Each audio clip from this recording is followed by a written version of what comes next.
So this is your cross section of JFET. You know, in an N-channel, N-type substrate, you are going to diffuse a P-type region, and this P-type will be your gate. And in N-type, you will add two metallization terminals, and you will essentially give the name source and drain. So, okay, so since you are having separate terminals for source and drain, you will have two resistance, RS and RD, the source resistance and drain resistance. Okay, you will have two separate resistance, RS and RD, because of the channel. Okay, and see here in the equivalent circuit, you see this is the input voltage. So between gate and source, you have a resistance RGS. Between gate and source, you have a capacitance CGS. So this is in pair, RGS and CGS. Okay, between gate and drain, you have a resistance RGD. Between gate and drain, you have a capacitance CGD. And same way, between drain and source, you have a resistance RDS. Between drain and source, you have a capacitance CDS. So these three pairs will come, as you know, correct? And the separate resistance RS and RD will come outside them. And you have a separate source, which is source capacitance CS, which is connected directly between the which is the substrate capacitance CS, which is connected between the drain and the ground terminals. And you have a transconductance current source GM into VG dash S dash. So this is going to be the current source, which is going to represent the transconductance value of your MOSFET. So this is going to be the small signal equivalent circuit of JFET. See, these three pair of resistor and capacitor is known to you. Additionally, what we get, this RS, RD, CS along with the current source. This is going to be the additional elements which we are going to add into our circuit. You see here, you have a series resistance in the source and drain terminal given by RS and RD. You know that you are taking out wire from this terminal, right? So this wire will have a resistance. That resistance is only given by RS and RD. Okay, and you can ask a question. You will also have a wire in gate. Why is that resistance not included? So you are going to apply voltage to the gate, and this resistance is not of that much significance, because you are not going to have any current passing through this terminal, right? So you have current passing through the terminal from source to drain. Actually, through the gate, you don't have any current passing through the device, so the gate current can be neglected. If gate current can be neglected, then the gate resistance can also be neglected. So gate current can be neglected means gate current is zero. So when the gate current is zero, the gate resistance will be infinity. It is open circuit, so I can ignore the value of gate resistance. So that is the reason why I don't have RG in my circuit. I have RS and RD because of current flow in the channel from the source towards your drain. So that's what they have given here. So in the cross section area, you have two resistance, RS and RD. So the small signal equivalent circuit is shown in this figure, what we have seen now. So you have internal gate source voltage denoted by VG-SL, which controls the drain current. You know, in a JFET, it is a voltage controlled device. Current depends on voltage. It depends on two voltage, VGS and VDS. Okay, so you have three pairs of resistance and capacitance in the equivalent circuit. One is gate source diffusion resistance and junction capacitance, represented by RGS and CGS between gate and the source.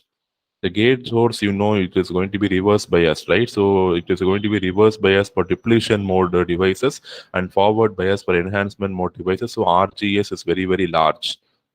Okay, so generally, you know, for depletion mode, you will be supplying negative supply. So when you supply, when you give negative supply to gate, your PN junction is reverse biased.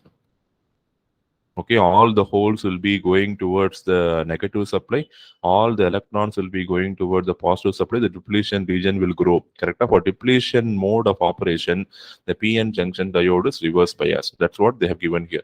The gate source junction is reverse bias for depletion mode of operation, and it is forward bias for enhancement mode devices. So what they are saying is the resistance between our gate and source is going to be very, very large. This is between gate source. Similarly, you have the parameters RGD and CGD, which is the gate drain resistance and capacitance respectively. So between drain and gate, you have this RC parallel combination. And the last set of resistance combination is the resistance RDS is finite drain source resistance, which is because of channel length modulation effect. The capacitance is going to be mainly a drain source parasitic capacitance, and CS is the substrate capacitance. Okay, don't think CS is source capacitance. No, CS is because of the substrate. So you have in the construction, you see you have a substrate, right? So this substrate will contribute to one type of capacitance called as CS, which is available between the drain and the substrate.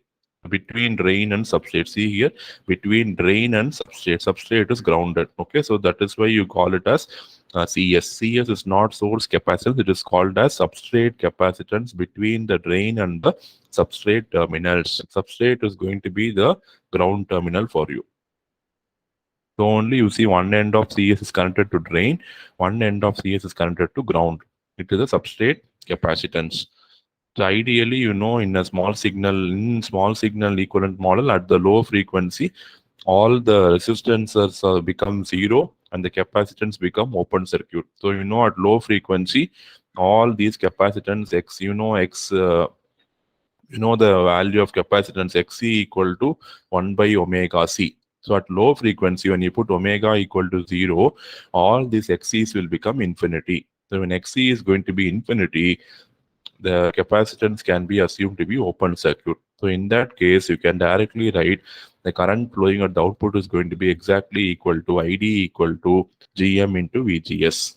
So I can write what is the current flowing in the outer circuit is will be exactly equal to the current source value Gm into Vg dash S dash. So in general, I'm writing IDS equal to Gm into VGS. So you can see that current is a function of input voltage. So current in JFET depends on the input voltage applied between the gate and source terminals. So in the equivalent circuit diagram, it will going to be IDS equal to Gm into Vg dash S dash. Notation wise, if you see in the given circuit, it is given as Gm into Vg dash S dash. So I can write IDS equal to Gm into Vg dash into S dash. So this is the simplified equivalent circuit of your JFET. All the resistance and capacitance will become open. So gate side, you see, gate side I have these two resistance and capacitance, it is open.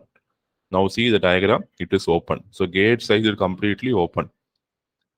In source side, you see, if you don't consider this RS, then this will also be open. And all these RGD, CGD, all these things will be open. You will have only the CS will also go because of low frequency effect. So you will have only this RD. You will have this RD and the current source only in the low frequency equivalent circuit. See here that RD also they have removed because the resistance value is very, very high. So you have only the current source Gm into VGS and the current is going to be IDS. This circuit is without RS. This circuit does not have RS. We have been neglected RS, the source resistance RS. If you include the source resistance RS, then you will have this circuit. Here you see, I am going to include RS. RS is included. Same circuit, additionally below the current source, you will have a resistance RS. See how the circuit for MOS JFET becomes very, very simple. So even for BJT, if you see, you will have a lot of components. But in JFET, it is very strict that at low frequency, all the resistance and capacitance become open circuit. So the drawing the JFET small signal equivalent circuit is going to be very, very simple. Because you will be removing or we will be ignoring all the resistance and capacitances and we'll be having only the current source. If you include the effect of source resistance RS, then you will be including RS. Otherwise, even that RS will go away. So you will have what is called as only the current source Gm into VGS. This is small signal. Small signal means at low frequency. At low frequency, two assumptions. The resistance value is very large, so it can be considered to be open. The capacitive reactance is very large, so the capacitance can also be considered to be an open circuit. So these two are the assumptions made at the low frequency. So that this is the actual diagram. And in this, if you make the low frequency assumptions, majority of the components will go away and you'll be left only with the current source and RS. Even if you don't consider RS, then you will have only the current source in the equivalent circuit of your JFET. Okay. So that is what is shown here. I hope these two diagrams are very clear to you. One is without RS and one is with RS. So the relation between VGS and VG dash S dash is same way as we have in the BJT. You have two base terminals B and B dash, right? So same way here also we have the relation between VGS and VG dash S dash. So if you include RS, you will have VG dash S dash. If you don't include RS, it will be VGS. I hope things are clear. See the diagram. Here there is no RS, so everywhere you just see VGS. Whenever you are going to include the source resistance RS, then you have to rename your voltage by VG dash S dash. It is just like you have a virtual gate and virtual source because of including this resistance